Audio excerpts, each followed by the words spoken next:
In 1808 the wealthy Chase family of Barbados acquired a vault in which to inter their dead relatives.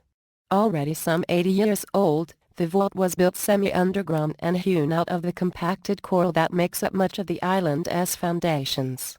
Despite its age, the crypt had only housed a single occupant, one Thomasina Goddard. The head of the Chase family, Colonel Thomas Chase, decided not to disturb Goddard, and she was not moved to another vault. Indeed, she was soon saved from her lonely prostration when the young Marianne Maria Chase joined her in lead-lined eternity. 4 years later the vault was reopened to allow Marianne's sister Dorcas entry. The unfortunate Chase family suffered another death when Thomas himself passed away barely a month after Dorcas. Only upon this latest reopening of the vault did the foundations of the legend begin to take root.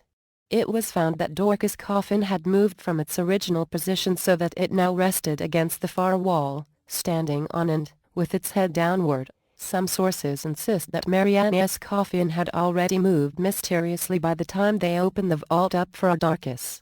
Blaming vandals or thieves, the funeral party replaced the coffin, slid the marble slab back over the entrance and left.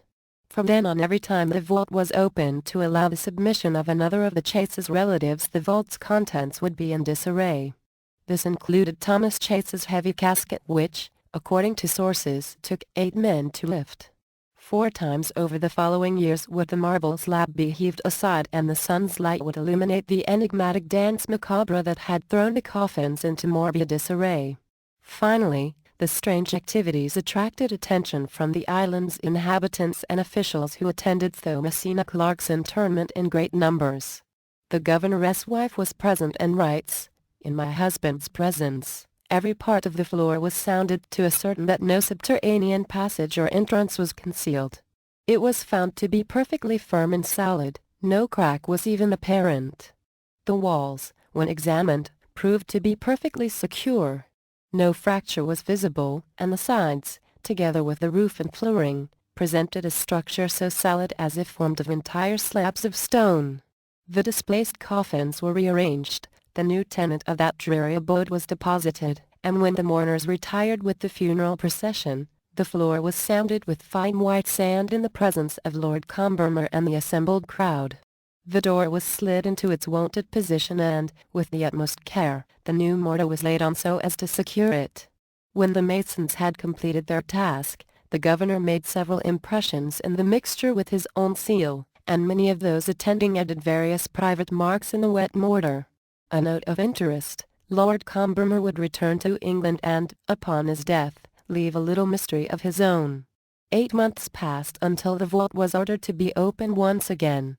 Rather than wait for the next chase to expire, the governor and a party of men assembled at the crypt. The cemented seals were found to be intact and no evidence of tampering could be found until, upon reopening the crypt, once again the contents were discovered to be in disarray. A chaotic scene greeted the onlookers. All the coffins were once again disorganized, some appended on top of others. Marianne's coffin had come to rest against the left wall. A small chunk had been chipped off from it, seemingly from the violence of its journey. The floor's sandy coating was undisturbed and no sign of flooding or earthquake was apparent. Nathan Lucas, who is quoted with the prefix "the Honorable" in some sources suggesting that he was a member of the Barbados House of Assembly, another eyewitness describes the event. "I examined the walls, the arch, and every part of the vault, and found every part old and similar. And a mason in my presence struck every part of the bottom with his hammer, and all was solid. I confess myself at a loss to account for the movements of these leaden coffins. Thieves certainly had no hand in it, and as for any practical wit or hoax, too many were requisite to be trusted with the secret for it to remain unknown, and as for Negroes having anything to do with it, their superstitious fear of the dead and everything belonging to them precludes any idea of the kind. All I know is that it happened and that I was an eyewitness of the fact." After this incident the story ends abruptly. The bodies were moved to other burial sites in the Christchurch Parish Cemetery and the Chase vault left empty. It still stands vacant to this day at Oistins on the island's southern coast.